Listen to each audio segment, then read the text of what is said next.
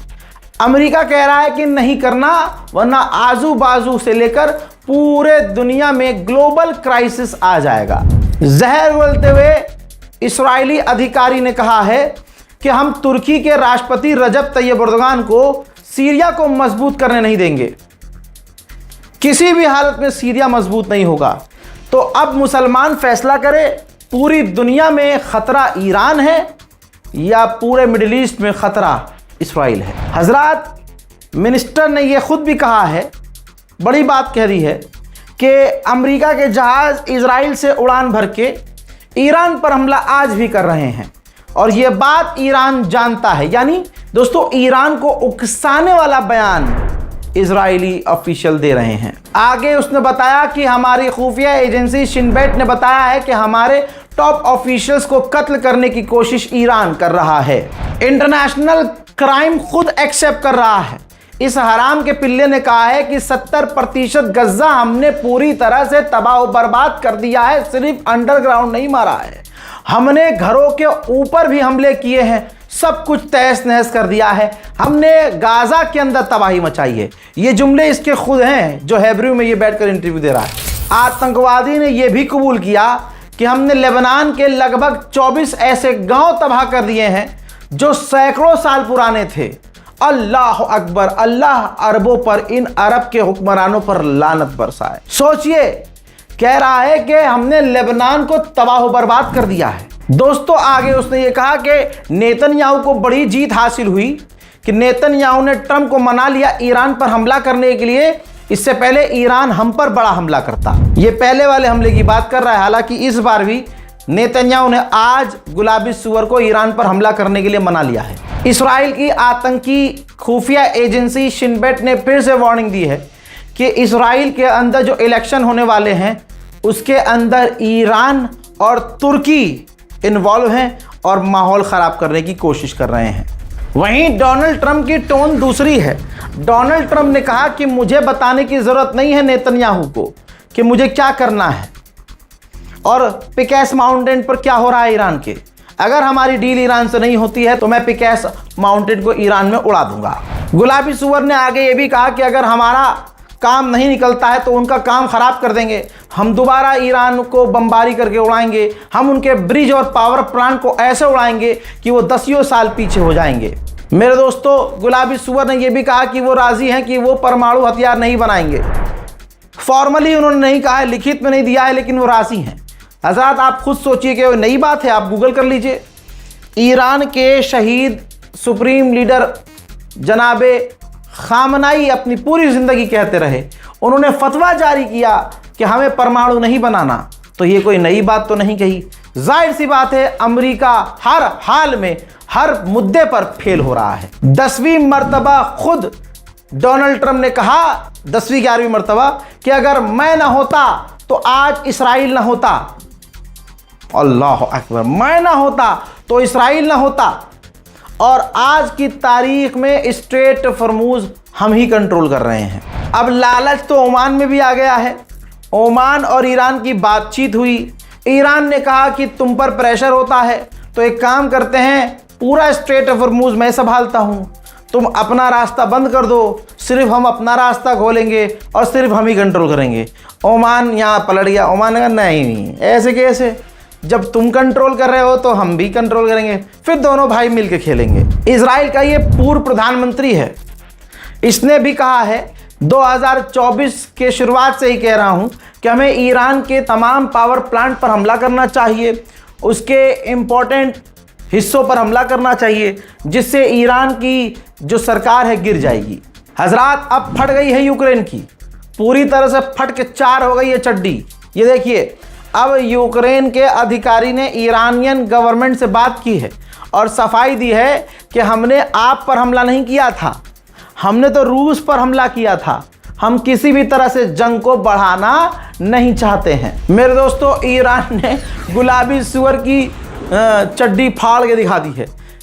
Iranian government official ने कहा है कि हमने अमेरिका से कोई बातचीत का ऑफर रखा ही नहीं है, ना हमने उनसे कहा है, ना उससे हम बात कर रहे हैं, बल्कि ओमान के ज़रिए अमेरिका ही बार बार हमसे बातचीत करने की रिक्वेस्ट कर रहा था। जंग में ऐसा हो ही नहीं सकता कि ईरान का नुकसान न हो रहा हो।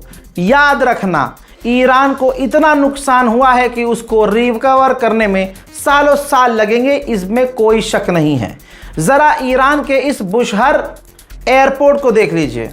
आप देख सकते हैं, ये बुशहर एयरपोर्ट है ईरान का, जो पूरी तरह तबाह व बर्बाद है, कुछ यहाँ बचा नहीं है। ये एयरपोर्ट पूरी तरह से बंद है। दोस्तों, ये तस्वीर आप देख रहे हैं, हो सकता था ईरान इसे छुपा दे, लेकिन छुपाया नहीं है।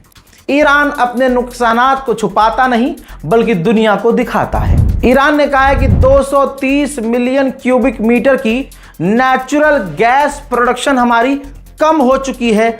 इस तरह से अमेरिका ने बड़े हमले किए हैं। हजरात, ईरानियन लोकल मीडिया दिखा और बता रहा है जहां जहां अमेरिका ने ब्रिज उड़ाए, सड़कें उड़ाई, तबाह किए, पुल उड़ाए, ठीक है, अंडरपास उड़ाए, तमाम उन जगहों को ईरान बनाना शुरू कर चुका है।